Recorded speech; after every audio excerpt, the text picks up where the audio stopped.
March 2nd, 2015, Five Nights at Freddy's 3 had released, which was only 4 months after the second game, which only released 3 months after the first game. Look, no matter the game, when you have these being put out every few months, it does nothing but make me raise an eyebrow. Either series creator Scott Cawthon had been planning ahead just in case the series had taken off, or they were rushed, or they were incredibly cheap to produce.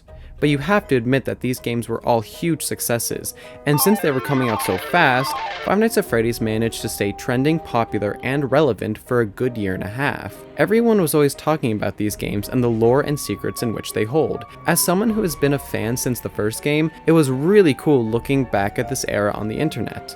But I've been questioning the Fnaf games recently on whether these games have actually held the test of time 8 to 9 years later. I know that this isn't a ton of time to say if something has actually aged well, but since Fnaf has grown so much over the years, having about 11 main series games and a bunch of spin-offs. So that is why I've made this sorta series on my YouTube channel.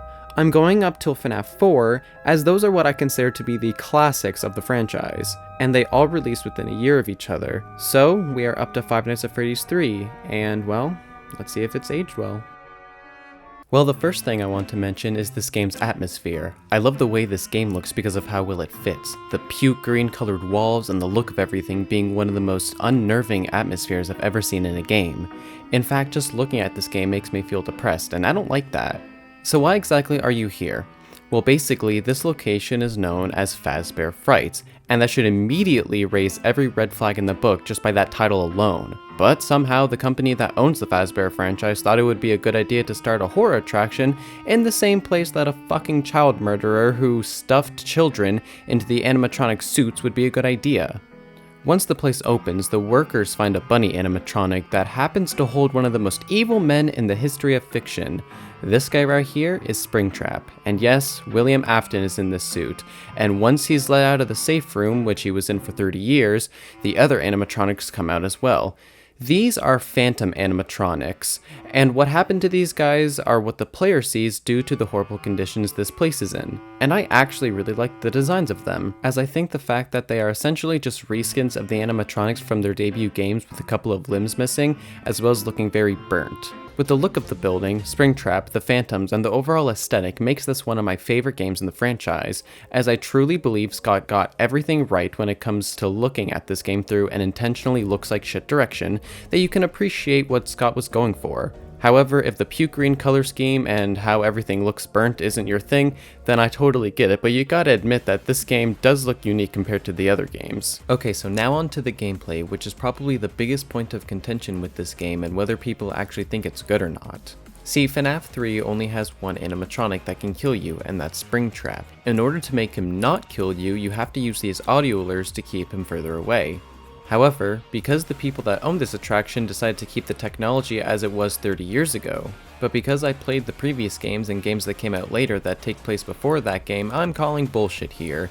See, in the first game, you had to worry about using power. Everything in that game used said power, which included the cameras, doors, and lights. And this was actually a really smart mechanic. Do you risk losing a bit of power in order to see where the animatronics are?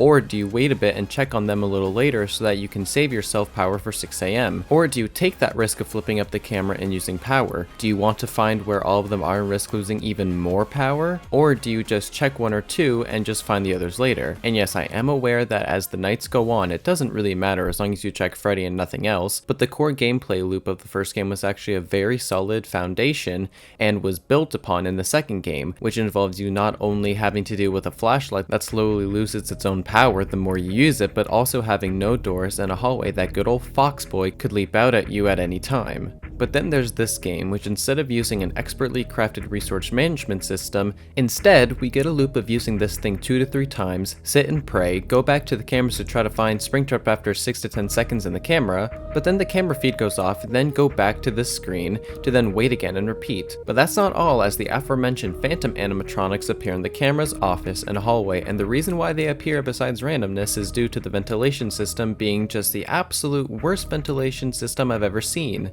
So you also can't ignore the ventilation system, as it will eventually kill you and you will get jump scared by one of them, which causes an error which will probably make Springtrap kill you. All of this, in my opinion, could have been handled better. as it can be extremely stressful trying to find Springtrap's location and trying to get him further from your office, a bigger pain than it needs to be. Because of these issues that I personally have with the mechanics, I can't say that I prefer this game in terms of just the gameplay to the first or second game. Nevertheless, there are a few aspects to the gameplay that I believe not only have aged well, but are better than the previous games. What I'm talking about is actually Springtrap himself. So basically how it works is that Springtrap spawns somewhere near the exit, maybe after 5 to 8 seconds. Springtrap moves locations, but if you play the audio lure, you can keep him in the same spot. Once you run out of audio lures, you need to make sure to seal a vent so that Springtrap can't get to your office through the vent system, which does make it easier for him to get to. So there's actually a lot of thinking during this progress. Should you seal the vent that's furthest down compared to the vents that's closer, because Springtrap can go to multiple vents depending on which camera he is in? Or do you risk sealing a vent closest to the next camera that Springtrap will travel to just in case he decides to move to the next camera then jump into the vent? Do you also want to reboot an extra system while you are stuck in the reboot process so that you can go a little while longer without having issues with the other parts? Or do you want to immediately go find Springtrap to know where he is at that given time? It's also actually fun looking for Springtrap and forcing him to change locations so that he doesn't get closer. So despite the clunkiness of having to reboot and essentially pray that Springtrap decides to be nice for once isn't exactly my cup of tea, but like I said, there are different strategies to use in order to make the game and night more fun. And out of the first 3 games, this one is, in my opinion, has the most amount of freedom in terms of how you want to play the game, and it actually uses all of the cameras as it's essential to make sure Springtrap doesn't kill you. The lack of needing to use the cameras in the first 2 games, besides looking at Freddy and winding up the music box, is a legitimate problem I have with those games, and it gets worse over time as I believe that even the games after the first 2 that do use cameras as gameplay got better and better with each installment, this game being no exception.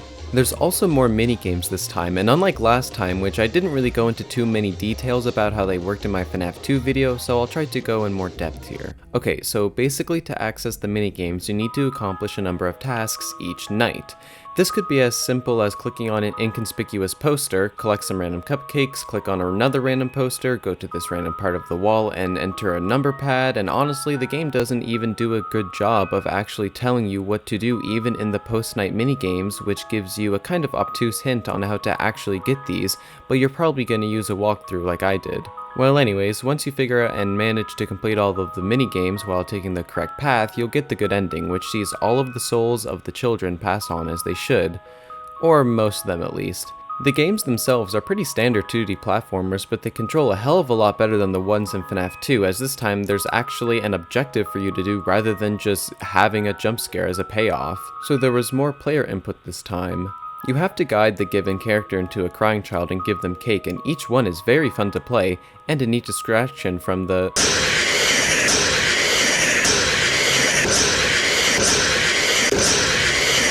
and offer a much darker and sinister tone to the game, as you might not be all that familiar with what's happening here, and why we even need to play these to get the good ending anyways. Besides the fact that doing extra shit in games usually give you a reward for doing all the game's content. The music in these minigames are just top notch, and yes, I am aware that they are just simple music box jingles that loop after 10 seconds, but they fit this game so well that Shadow Bonnie's theme is my favorite song in the franchise. Now we get to the story, but before I do, I just want to clear up a misconception about William Afton and the children he killed. In my last video, I very much briefly went over some events in the story on what William Afton did. So after the event at local pizzeria Fredbear's Family Diner, which caused what's known as the Bite of 83 because of, well, this.